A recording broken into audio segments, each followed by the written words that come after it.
Okay, welcome. If you've just arrived, welcome to the Sonic the Comic officially, unofficially, official, unofficial 30th anniversary convention. Thanks for coming along today, everybody. Give yourselves a round of applause for being here. Wouldn't happen without you.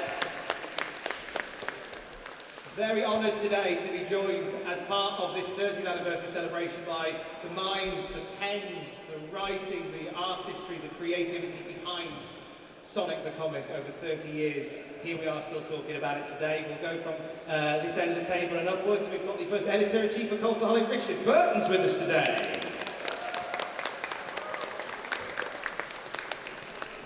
Classic Sonic the Comic artist Ferran Rodriguez joins us today. Sonic the Comic artist Carl Flint, welcoming Carl. And Sonic the Comic writer Lou Stringer. I did it just to keep you on your toes. Go in any direction. Writer of Sonic the Comic joins us, and artist of Sonic the Comic, Nigel Kitching is with us. And rounding out our Q&A today, Sonic the Comic artist Richard Elson is with us.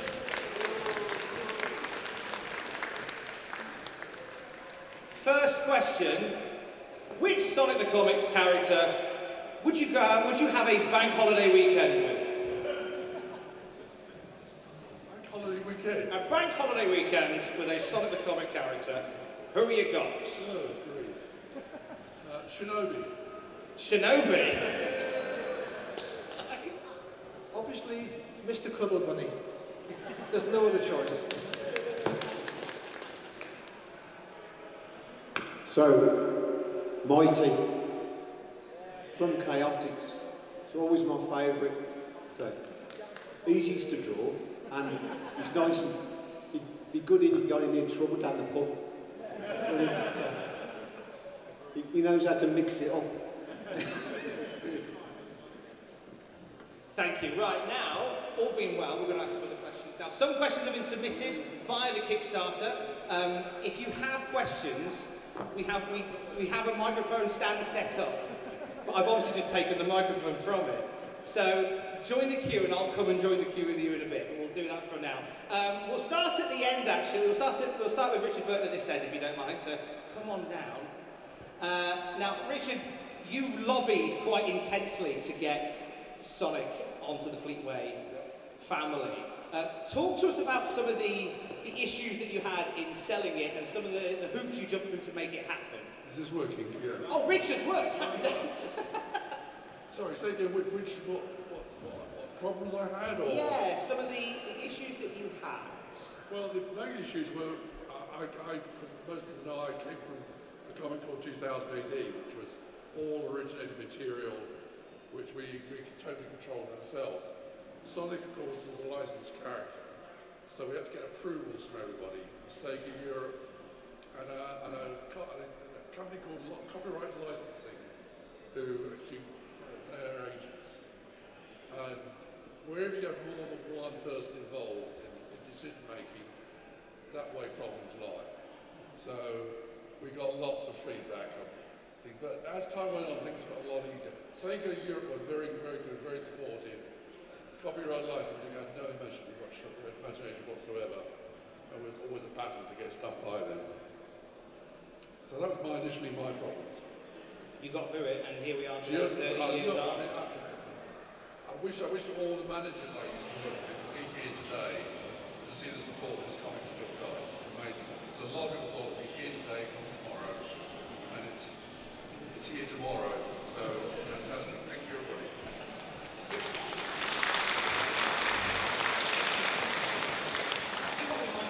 Richard, because you have the golden microphone that works. Pass that around. Yeah, pop that back there. If you can pass it along, we'll see how we get on. I've got a question for Ferran. Question for you, sir. For you. Because I know that your first work was a wildlife book.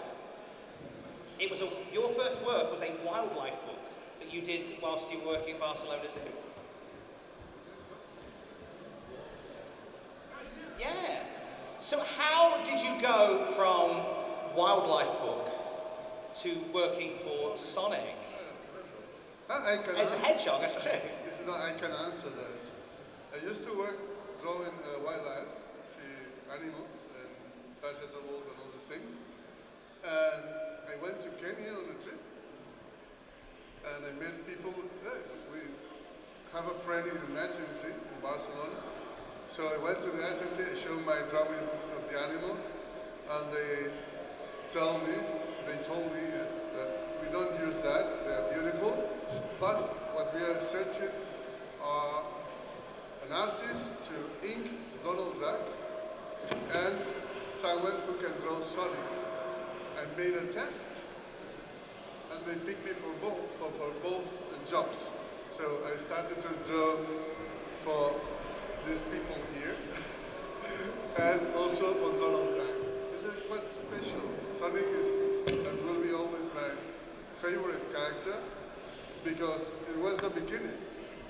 I said it many times, the cover of the number 3 was picked in the hospital the very day my daughter was born. So, it's a special one. Thank you, Ferran.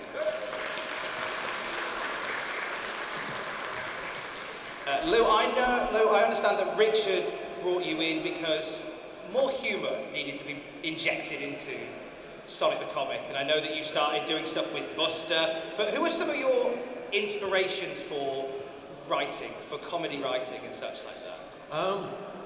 Yeah, it's right. Richard wanted more sort of light-hearted stuff at the back of the comic, so that's why he got in touch with me. But the influences really go back to comics like Wham and Smash in the 1960s. Creators like Leo Baxendale and Ken Reed who were doing strips of those comics, and also things like Monty Python and the Airplane movie. You know, that sort of ridiculous sort of off-the-wall humour, played straight but with a with a humorous twist. So they were the sort of main influences. But yeah, so I came in. Initially, I'd submitted work as an artist to Sonic because I was an artist and writer on Buster and on other comics. But they didn't think my style was right to draw the strip, which I can understand because they wanted more an adventure to the comic. But then Richard gave me work as a writer. So and I wasn't used to. I'd written stuff for other people before, but not a lot. But this was a chance to sort of to do something new, and I really enjoyed it. You know, it was nice to see how the artist interpreted my scripts. So yeah, it was always a good time on Sonic. It's good that you say Python, because there's certainly a Python energy that you recognise from what you do. So, love for the Python, love the Monty Python, love the Monty Python. Carl, you were inspired to join Sonic the Comic when I believe it was people at Detonator were doing Echo the Dolphin, and you're like, I want to get involved in that, and you approached Richard almost on spec. How do you go about, sort of, for the artists in the room who want to maybe follow in those footsteps, how do you go about introducing yourself sort of out of nowhere to somebody brand new? Like, what's the process there? Do we have a working one for? How far will that stretch? If not, have that. Ah. Hello? Hey! Yes. Well, in this particular case, I sent some roughs to Richard. I knew that Richard was a bit of a fanboy, ex-fanboy. So I did some Sonic sketches based on famous Marvel and DC covers, because I thought that might attract his eye. Did it? But none of those were actually commissioned, but you did ask for some more ideas. So that was basically it, just to send some samples in, really. And I think I may have got a strip before I did a cover, I'm not sure now. But yeah, basically just to send samples in. I guess it's the same nowadays, but you'd probably do it digitally. I just sent it in the post, you know. So yeah, that was how it started. But as you said, Woodrow Phoenix and Ed Hillier, that I shared a studio with, were already working on Sonic. So I think that that made it catch my eye, kind of thing. So, and I thought, you know, I'd like to do that as well. So, and Chris Webster and Woodrow were doing Echo as well. So. Thank you very much, Carl. Thank you. To Nigel now. Now, Nigel, you're sat next to Richard Elson. There's a wonderful history of you two and a camaraderie that you created working together. You say that, but there is. A few people may have heard already, but how did it come to pass that sort of you and Richard became so close with building a Sonic universe, and how much of it was give and take when it came to writing? Difficult question. I thought I'd save the difficult one for the end of the table. Okay, I think what happened was I realised that working with Richard, the way it works in comics, you write the script, goes to the editor, and they pass it on to the artist. But it makes sense to me to talk to the artist directly, see what they want to and see what they wanted to draw. So I called up Rich, who was immediately suspicious of me, calling him up out of the blue, rightly so. And it just became a thing where I'd always talk to Rich or Nigel Dobbin, or whoever the artist was, work with ideas between us, and kind of get something going. And then I'd take all the credit for the writing, and don't mention Rich ever again. But the world came out of me and Rich talking about stuff, sharing our love of Jack Kirby and his work, and thinking, what can we do that will kind of feel like that felt to us when we were kids? I mean, do you all know who Jack Kirby is? I mean, there's a lot of Jack Kirby in the Sonic stuff. Did I even approach your question there? I always forget questions when you start talking randomly. There was something Will you in ever be there. free of Richard Elson? He won't leave me alone. Thank you, Nigel. Richard, now, there's a lot of love for the work that you did, as well as everybody at this table, but a lot of love for the work you did and the longevity that you had with Sonic the Comic. When you first joined, and when you first started working on Sonic the Comic, were you surprised at how long this journey would last and how beloved the series would still be today?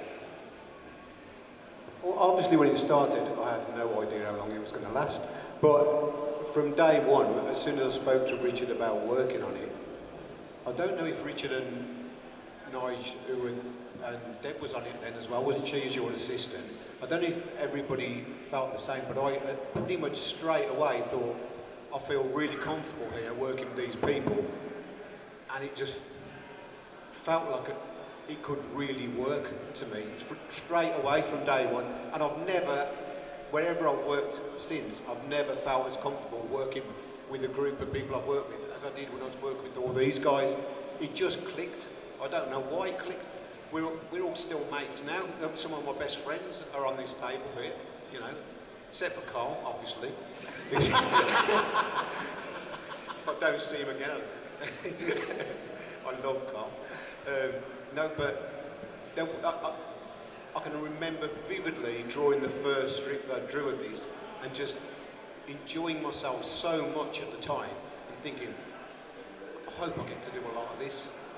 And the feedback I got from Richard and Nigel just made me feel, hopefully, this is going to work and we're going to get to do more of this. And Richard just kept sending me work.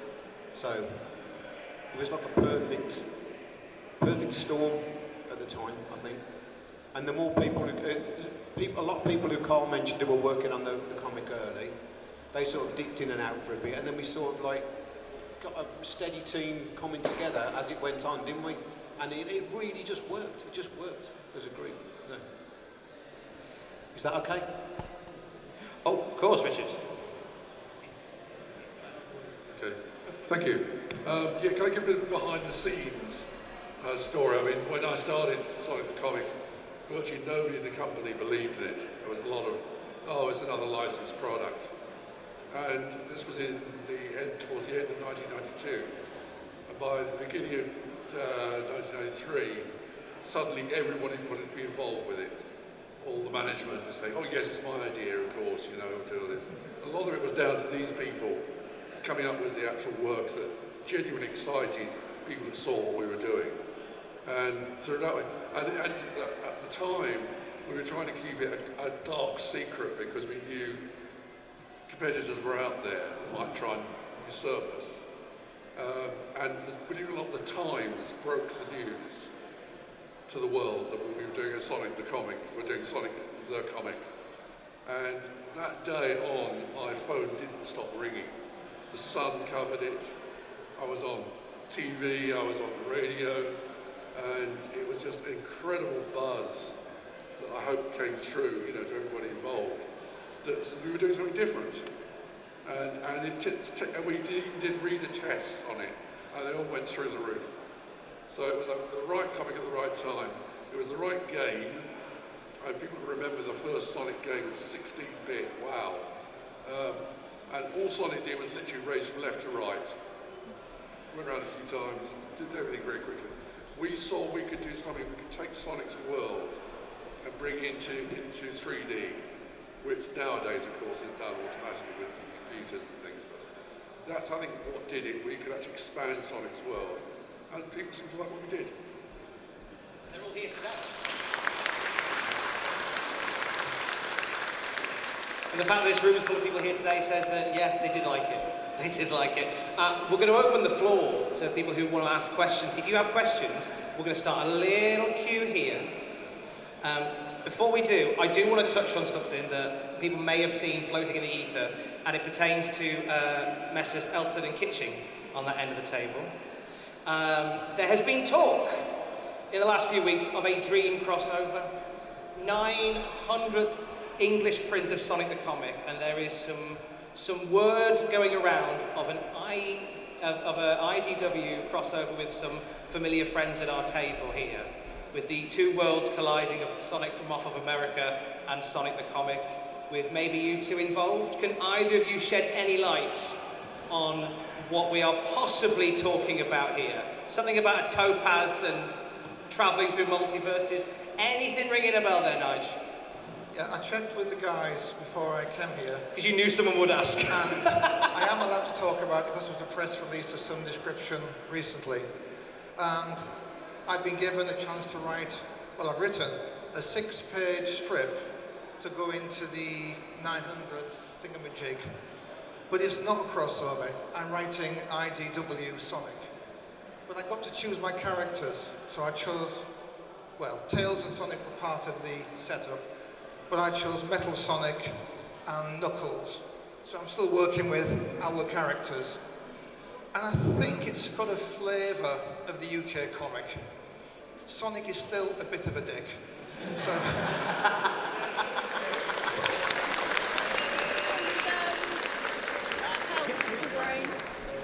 I'm not working on any of Nigel's pages, somebody else is drawing those. I'm just doing a cover. I think they contacted you first, didn't they? And to ask about writing it.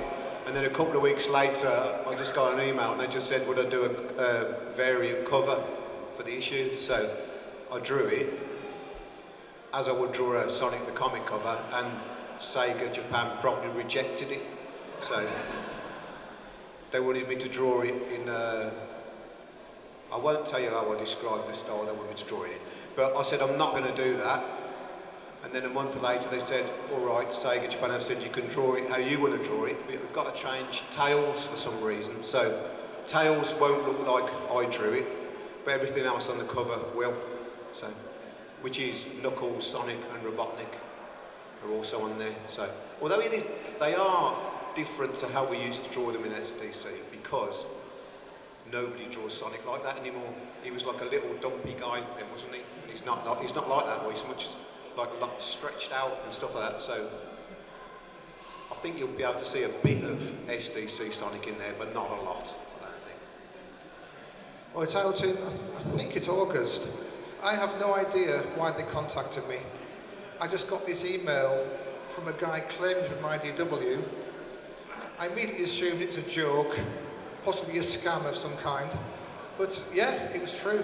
And the guys were delightful to work for. We have to now work with a lot of restrictions. Sega have quite tight control of what you can and can't do with the characters. But I still think, I think it might be all right, the story. I mean, you'll tell me, I'll hear about this online. Everyone may hate it and say he's lost it completely. Why do we even like this guy in the first place? You know, it could go badly wrong. Breaking news, it might be all right. It might be all right. Might be all right. Okay, to the floor we go. Give us your name and give us your question. My name's Charles. So there was a rumour at one point, I don't know how true any of this is, that Sonic the Comic and the Judge Dredd Lawman and the Future comic were going to do a crossover. If there's something like that had happened, and there'd been a Dredd and Sonic crossover, and any of you had been commissioned to work on it, what sort of thing would you have wanted to do? I think that's for anybody. Anybody want to take that one? Richard? Not in my memory, shall we say. Maybe after I left the comic, but I don't remember anybody discussing that. That would have been a really strange crossover. I do recall something vaguely about Dredd being mentioned in Sonic advertising or vice versa, but there's never any plans to cross them over. It wouldn't work, would it? I'll tell you what. I put a strontium dog badge in Sonic's bedroom on one episode. Yeah. And did I put a... Yeah. Yeah. But I'd be up for drawing that Sonic Dredd crossover, and I'm sure so with the other guys. Actually, I just remembered that there was something we did in 2018. There was an ad for Sega. I remember that involved Dredd, and it was more for the console than anything else. I think the story was they go away together for a bank holiday weekend.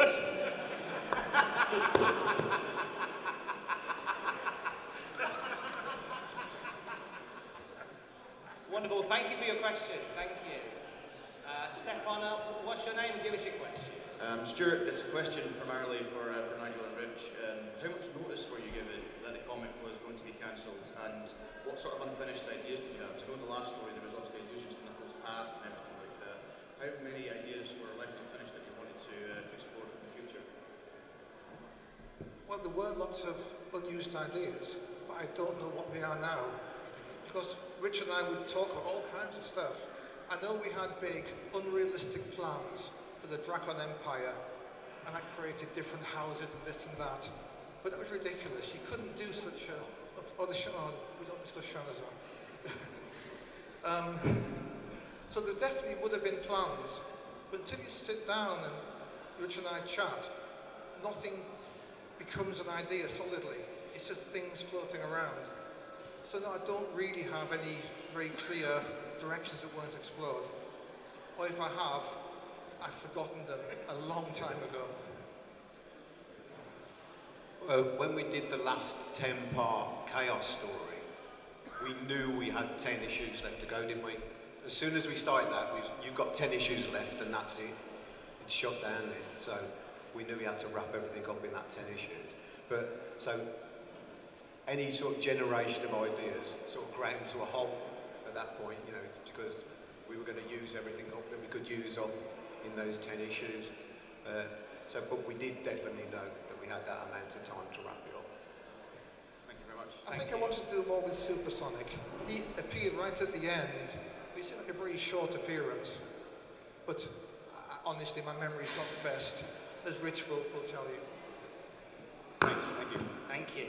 We'll jump into your question in just 1 second. A very quick question for Lou, actually. This is partly from one of our Kickstarters, and sort of want to piggyback on the idea of sort of characters and internal storylines, because you're very much credited with making some of the more out there characters in the Sonic series. And Emma Thatcher wanted to know, did Sega ever react to some of your writing decisions and characteristics, the sort of the journeys you took on some of the characters? Were there ever any arguments about them, and any, you know, to come back to an earlier point, loopholes and stuff you had to jump through? I don't recall any problems with Sega at all, or with Cultaholic Promotions. You know, they it was often Deborah who sort of suggests some of these things, like the Braveheart story was Deborah's suggestion, and she also sort of wanted a character who was like a Peter Andre character, she said. So Fabian Vane was because of that one. But no, they kind of left us to do what we wanted, really. Within reason, obviously. We couldn't push it too far. So, no, I just sort of got on with things. I've never had any problems. Sometimes, you know, Deb would change on things in the script itself, but I didn't have any problems with Sega or Cultaholic Promotions, thankfully. You know if there was. Like, if you don't hear from them, then you know everything's fine. Yeah. It's one of them, isn't it? You know you're not in trouble if no one speaks about it. Oh, cool. Thank you. Step on forward. What's your question? Who's your name? What's your name? And what's your question? My name's One Chop. Hey! Yeah. And I'm the monkey you see on that cover thingy for the special issue thingy that they've been handing out and whatnot. My question is, if sort of like, if rights and stuff weren't an issue and Sega just let you do whatever you want, which STC exclusive characters would you like to see playable in an official Sonic game, and what would their gameplay loop be like? Nice. Anybody want to take that one? Anybody? No idea. Yeah, short fuse. Yeah. Yeah, I like to see short fuse in a game because I think it's got potential. You know, because he's such a physical character with his weapons and everything. So, yeah, I don't know. I mean, I haven't really thought about it for the gameplay and stuff, but short fuse should be in there, I think. Yeah. Short fuse is a good shout. That'd be good fun. Thank you very much, Roger. Thank you. Off the back of One Chop's question, who's also a Kickstarter, he mentioned one as well, and I want to put this to you, Ferran, actually. So, your time with Sonic was in the earlier years. Moving on from Sonic, what experience did you gain from making Sonic that helped you going forward in creating more?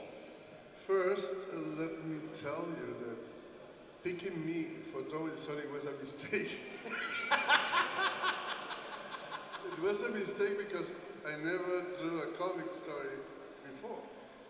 So I was working from Barcelona, so I didn't have direct contact with them. And when I received the first script, they asked me to follow exactly what was in the screen, in the game. So my first story, I remember, was the Death Egg, I believe, Nigel's. I tried always the same shot, always. So it was a terrible story. I love it because it was my first. But technically, it wasn't proper. So from that point, they asked me to stop. They just made one cover. And then I asked, sorry, I understand I must follow the screenshots. Okay, give you a second. It was fine, I made something better. And even when I finished my story, it's not exactly what you asked for, but the last story I made was because my agent forced me to develop the story in a week. I haven't any time. From now, Sonic has made anything on my art later because I learned how to explain a story. I put the color even in them, but I don't know if you all know it, but I'm what people call a licensed artist. I used to work for Disney, for DreamWorks, even Star Wars, Angry Birds, and all these began thanks to this guy here who picked me for drawing Sonic. Before that, as I said before, I was drawing animals, wildlife. I always say I changed the ducks, the real ducks for Donald Duck, and the hedgehog for Sonic. Maybe you won't believe it, but I used to go to different conventions all over Europe, and lately I'm drawing more Sonics than Donald Ducks. So the best thing that could happen to me, because I owe it to the character, is that someone of America or anywhere give me the chance of drawing Sonic properly. Because I know I can do, I like this character, it's magic. Maybe as much as you all. I don't know if I answer the question for me, but Sonic changes everything. It's not a joke.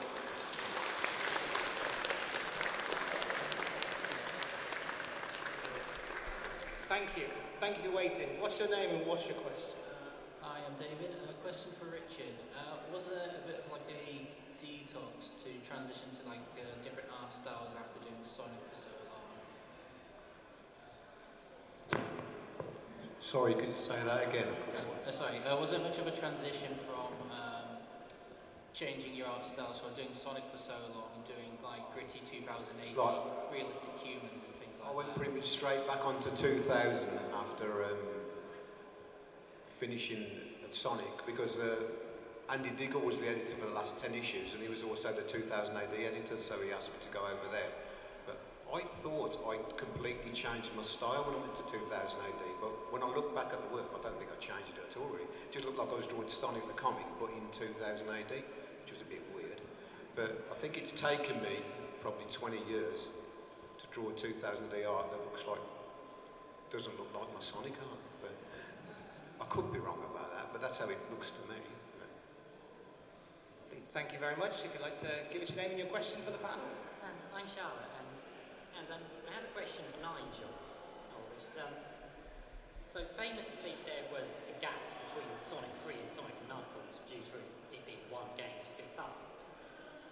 And something I was wondering is were there any plans for the Death Egg to have a different launch originally before Sonic & Knuckles came out? Or was it already known when you had started writing the Sonic 3 adaptation? I'm a bit lost in the different Sonic 3s and 4s. Because the stuff with the Death Egg was as like when Knuckles was introduced. It's around that time. I'm going to disappoint you here. My memory is not great. I recall, was it Death Egg in the latest episodes, Rich? Did we have it? Yeah. Yeah, I remember when Ferran drew my Death Egg story, but I can't recall what became of it. Oh, I mean, this is the worst answer ever to be given. So, what was the question? Were there any plans for the Death Egg?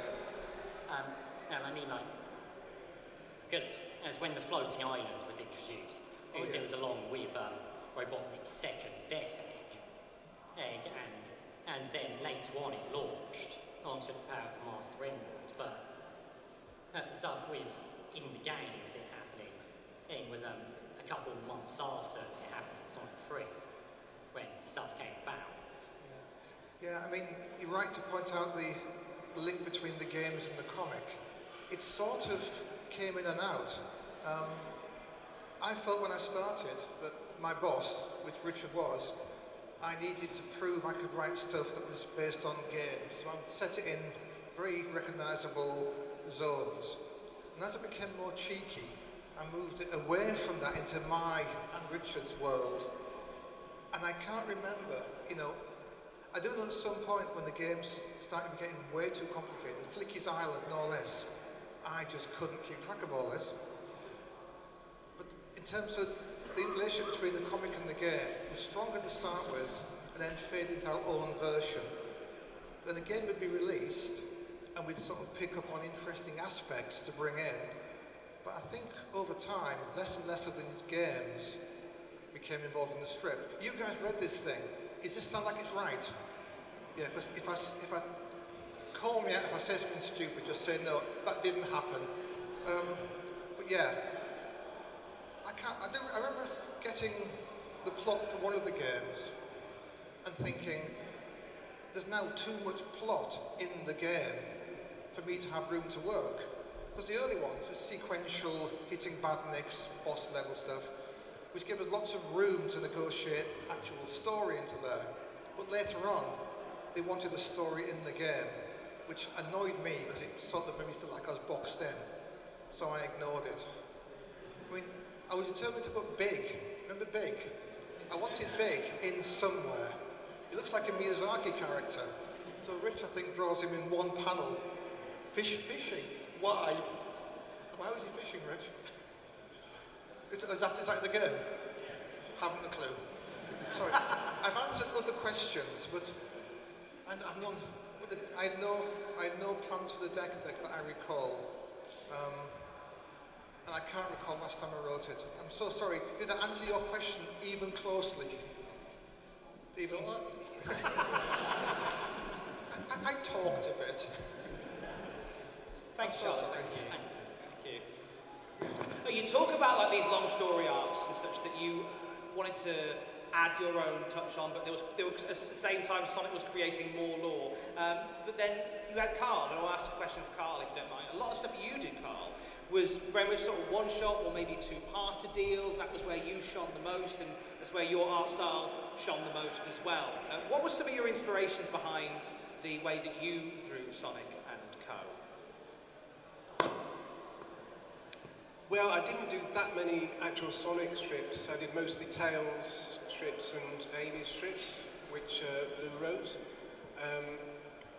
Quite often, Lou supplied character sketches, I think.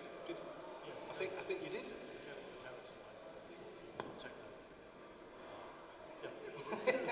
Yes, if I was creating a new character like Techno or Short Fuse or some others, I'd supply a sketch for the artist.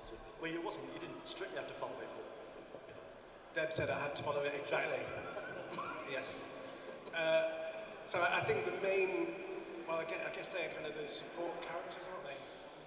So Lou, excuse me, Lou supplied sketches via Deb for those characters, and then the more background and supplementary characters, I think I designed those as I went along, really. So, yeah, who else was it? I can't think who else. Yeah, Lou did it all. But there's been interviews and such in the past where we've seen like how Nigel and Richard had a sort of symbiotic working relationship. Was it similar with you, Lou, and with you, Carl? Were you guys in each other's pockets a lot? No, I didn't. I spoke to Deborah a lot, but I didn't really communicate with the artists that often. I mean, me and Richard used to talk. I can't recall having a phone call with you, Carl. We knew each other from conventions, but that was about it, really. But no, I'd just send in. I'd send in my scripts, which I try to make the scripts fairly basic, so that to give the artist so that I can understand. To give the artists room to interpret it as they wanted. But if there was new characters, I'd send in a sketch. If it was going to be a prominent character like Short Fuse or Techno, if it was like a supplementary character, you know, I'd leave it up to the artist. I'd do a description, but I'd leave it up to the artist to decide what was going to happen. In the case of Techno, were you the first one to do Techno? I think I was. Yeah.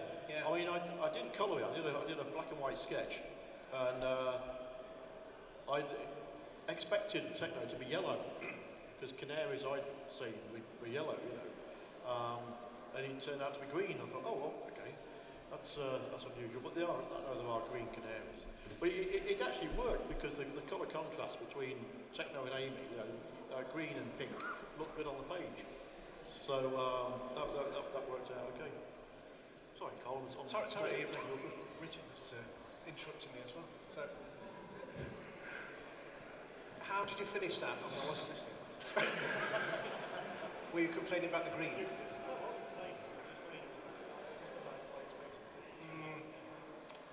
Yeah, I like it green, but I don't. Did I colour it? Yeah.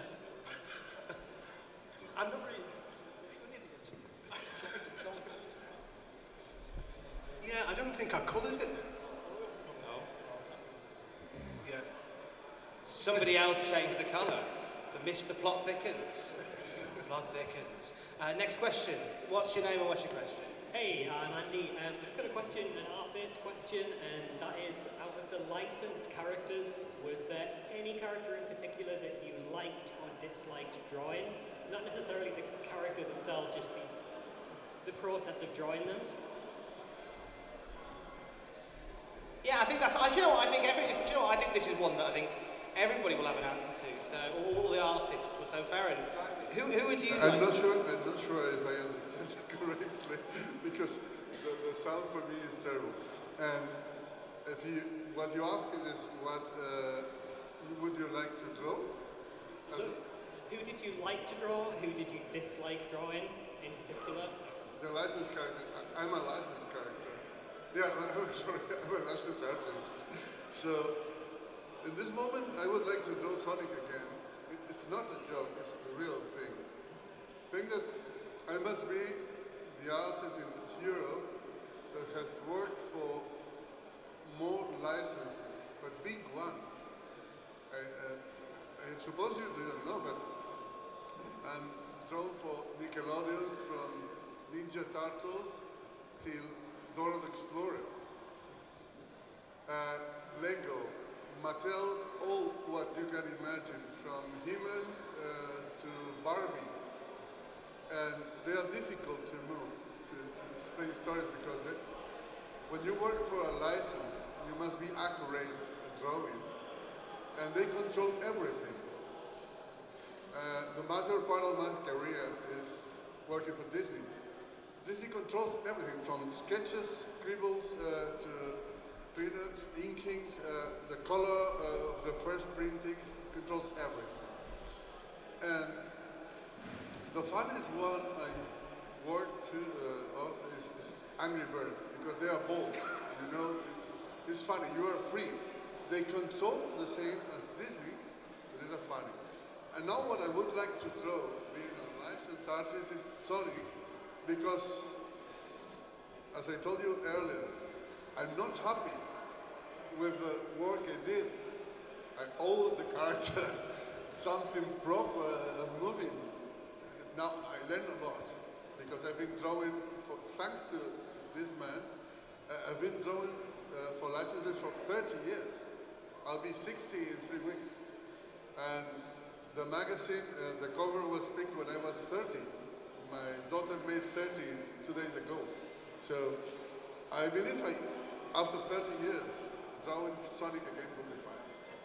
I don't know if it's my case, not this guys.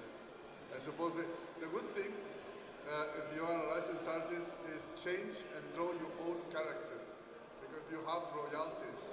I don't have royalties of anything. I must sign a form saying you deny, you don't get money for that. Just the drawings you do.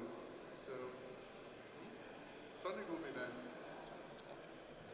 Can I just add to that? Of course. No, just I agree totally. I mean, you mentioned Disney. Disney are a nightmare to work with. They control everything. They supply you with masses of material.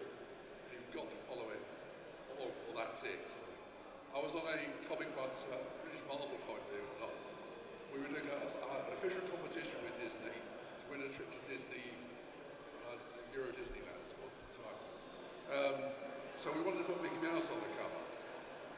And so the artist who was drawing it said, how many buttons on Mickey's shorts? Well, he said, well, we're not sure, we'll ring up Disney. Ring up Disney and said, what are you doing this for? Within 20 minutes, we had a cease and desist order. We couldn't, how dare we draw Mickey Mouse without permission? Take him off the cover straight away. I mean, Sega were a dream in many respects. And I tried to make it possible for these individuals to just run with it. That's the best thing you can do. Give them their head and the imagination. That's why you get a comic like Sonic. Carl, same question to you about a character that you like drawing and dislike.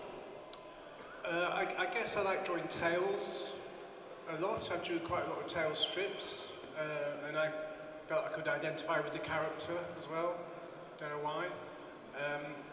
Disliked. Is it got to be a licensed one? Yeah, mainly. Who is that? Who's there? That's, yes, the alligator. No, what's the alligator? Vector. I'm not very good at crocodile, alligator kind of creatures. Amphibians at all, or horses. But I don't think there were any horses in it. No seahorses. Okay. You like drawing horses? I drawing horses lately for 5 years. Not horses not average horses, unicorns, winged.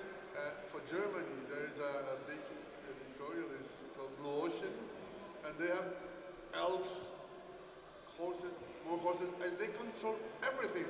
Almost the same that this thing. It's horrible. But I love horses. Just for you to know you're British, you must love horses.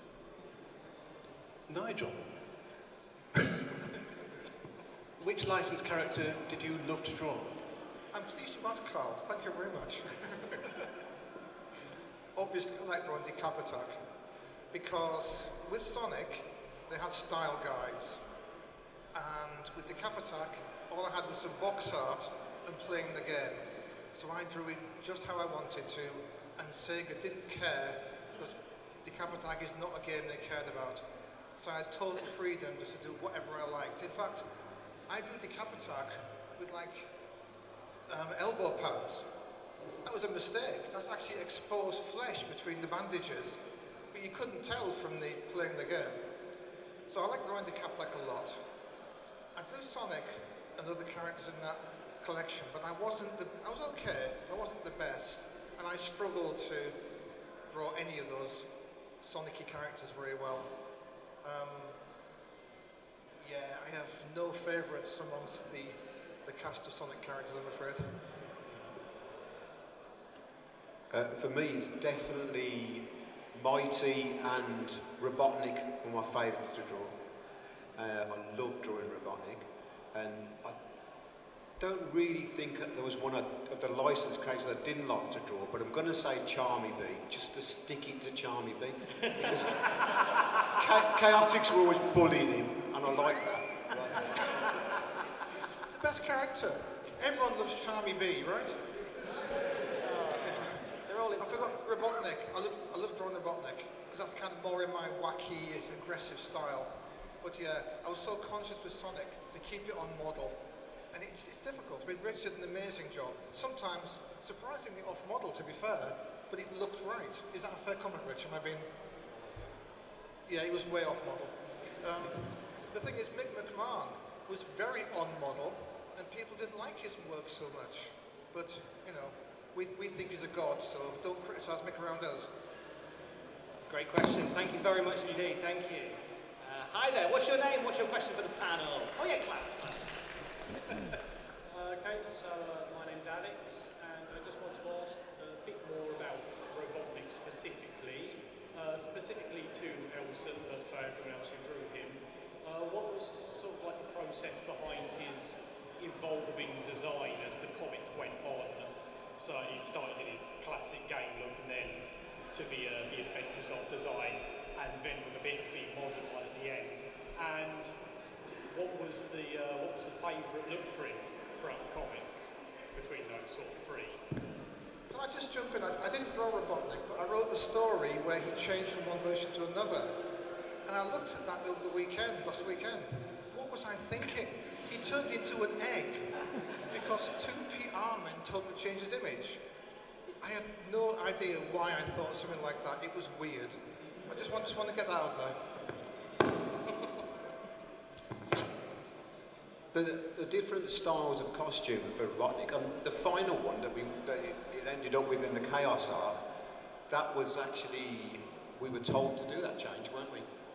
Yeah. The previous changes, were they? We were told to. Right. Right. Yeah. Yeah. Well, it was stupid. Don't worry, I don't think anybody noticed, so I think we've got away with it. Oh yeah, green. Yeah. Yeah. Yeah, so it wasn't really down to us at all about the costume changes on Robotnik in particular. I think they were all imposed upon us because just of the way the character was evolving in the games, and they wanted us to stick closer to that. But I actually really enjoyed the final one, with the buckles on the jacket and that stuff. I thought that looked really cool when we changed it. And also, his personality had changed at that point where he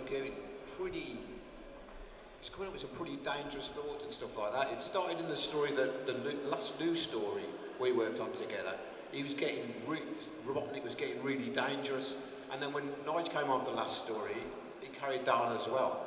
And he became a really proper villain in those stories. I really enjoyed. It's great, you know, it's like actors always say they love playing villains. Drawing villains is great as well, I think. So I don't know if you guys all find that, but I do. I love it. Yeah. So yeah, yeah, yeah. That sort of apocalyptic tale that you did right at the end with the plaques and Robotnik engaged the plaques. Yeah, I think we all knew that the Sonic was nearing its end, didn't we? Yeah. Because the usual thing with Egmont is that they put reprints in, the same as they did with Buster and Whizzer and Chips and all the other comics. You know, to save money, they put reprints in, so you could see that this comic isn't going to last long. Yeah. It's covered form. So we wanted to build up Robotnik and make build up to a climax with him. There's a couple of pages in my portfolio from your story and I remembered it. I think it was genuinely such a joy drawing him there. He was so manic and like over the top, and really started to become enjoyable. It's like composing something, isn't it? You know, you build up to this final crescendo, and that's what we had. I think Nigel was the same. You know, we were building up for that. This reminded me that when I came back to the comic, Lou had drawn this Robotnik absolutely insane, and I thought, I can't top that. You know, it's gone as high as it's going to get. So I was kind of struggling. What do I do with Robotnik now? So I had him in a depression. You know, he'd been powerful, now he's back into reality. So he's in this depressed state where he'd almost given up. Yeah, nihilistic. And Grimer, he was kind of trying to get Robotnik back to be a villain again. And in the end, Robotnik kind of wants to watch the world burn. And that's when Grimer finally quits. But that's because of what Lou wrote. I had to do something sort of counter to make it interesting, I guess. I'm sure your question's completely lost in the mix by now, but... Oh, no, that's a perfect answer, actually, I think. Thank you very much for your question. Thank you. Excellent. Hi, what's your name and what's your question for the panel? Hi, my name's Matt. I know you've already alluded to the fact that you knew that the Chaos Arc would be the end. Was Johnny Lightfoot's death a difficult decision to make? And were any other characters' deaths ever discussed throughout the whole run? You had to bring up Johnny Lightfoot's death on a day like this. I mean, yeah, it's unfortunate because I wrote a glib thing saying Johnny's boring, Johnny has to die, which makes it sound like I didn't love the rabbit like my own son. But by that point it had been agreed I could kill him off, so I didn't have to explain why. And the reason, this is going to be boring now, the idea was if you're fighting against a force like Robotnik, there would be casualties. It's wrong to tell these stories where nobody's ever hurt. So I wanted the story to say there are consequences to going up against evil. And so I wanted Johnny to die and die properly, and not in some big heroic thing, have him die almost off camera. As you remember the story, Sonic doesn't know he's dead when he approaches him, and Rich handled this beautifully in the storytelling. There's a real moment where Sonic realizes something serious has happened, which all sounds ridiculous for a Blue Hedgehog story, but we took it really seriously. So yeah, I don't apologise for killing Johnny Lightfoot, and I know some people were quite upset by it, but I think we're still talking about it 30 years later. It was probably worth doing. Thank you. We are running over. We'll make these three the last three, and I've got one more to end on, but we'll take yours. What's your name? And My name's David Edwards, and my question is for all of you. If you were given the opportunity to use a character who didn't appear in the comics, such as Ray the Flying Squirrel, the villains from the Tails games, and any character after Sonic Adventure, like Shadow the Hedgehog, for example, who would you write a story about? So who are we adding to the STC? Big the cat. Big goes fishing. That'll work for me.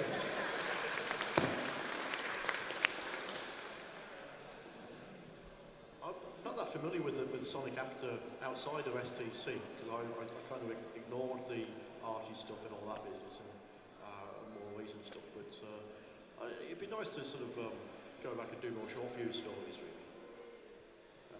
Techno, the characters I sort of came up with. Okay. Like Lou, I'm not that familiar with what's happened later on after I left, but I think my plan was always, whichever characters came into the Sonic universe, we could use them in the comic somehow, as long as we got permission, obviously. So anybody would have been fair game, I think. Okay.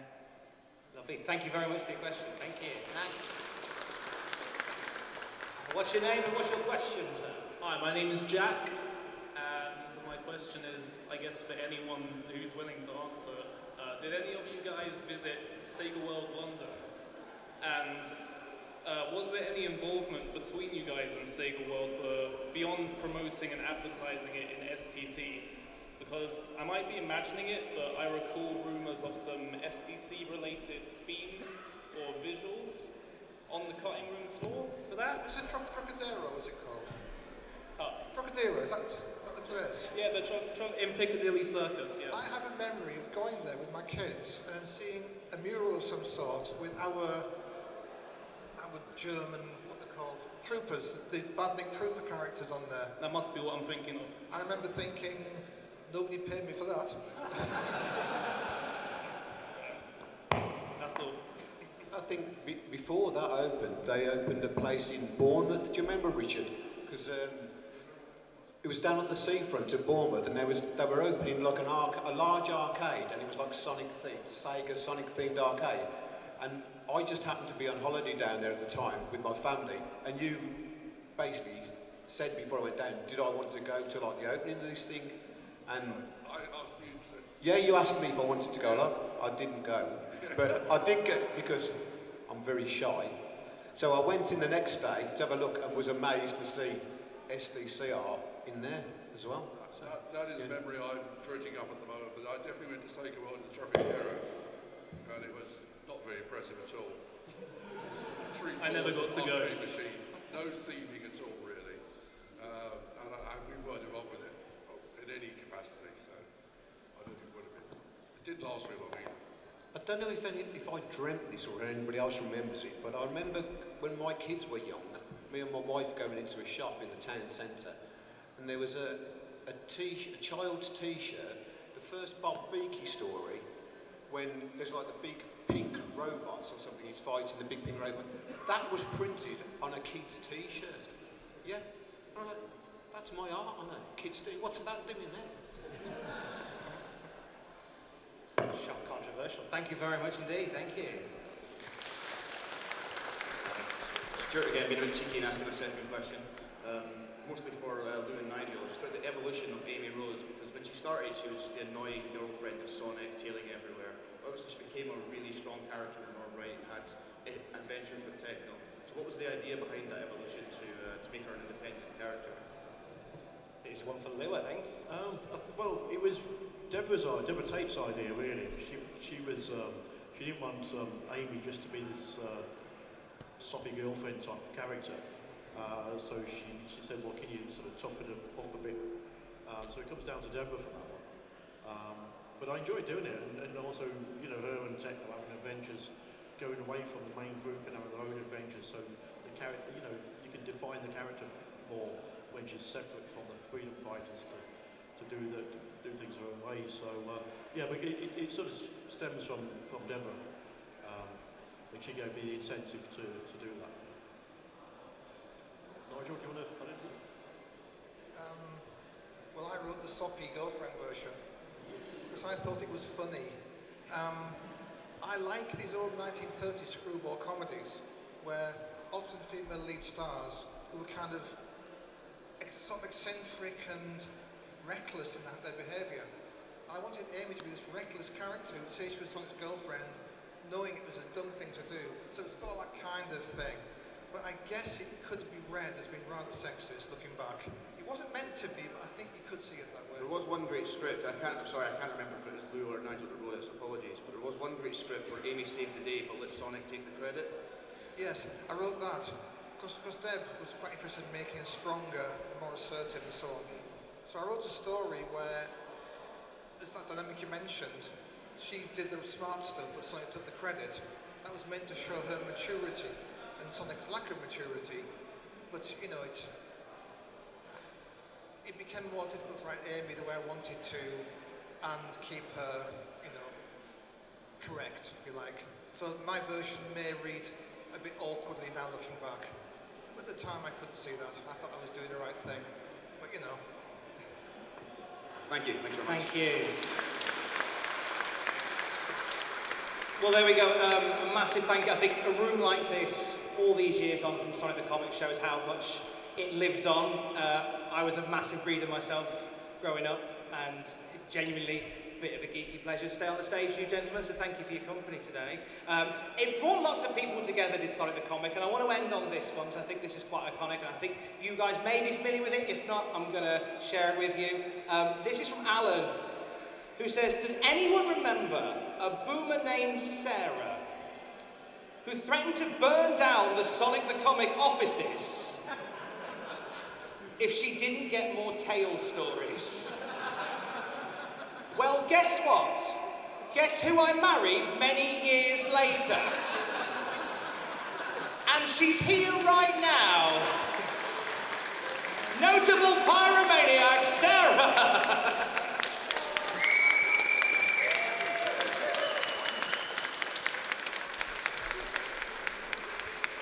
It's stories like that that keep us all smiling, and thank you everybody for coming along today, and a massive thank you to Richard Burton, thank you to Ferran Rodriguez, thank you to Lou Stringer, thank you to Carl Flint, thank you to Nigel Kitching, and thank you to Richard Elson, the pioneers, the titans of Sonic the Comic, for joining us on our 30th anniversary.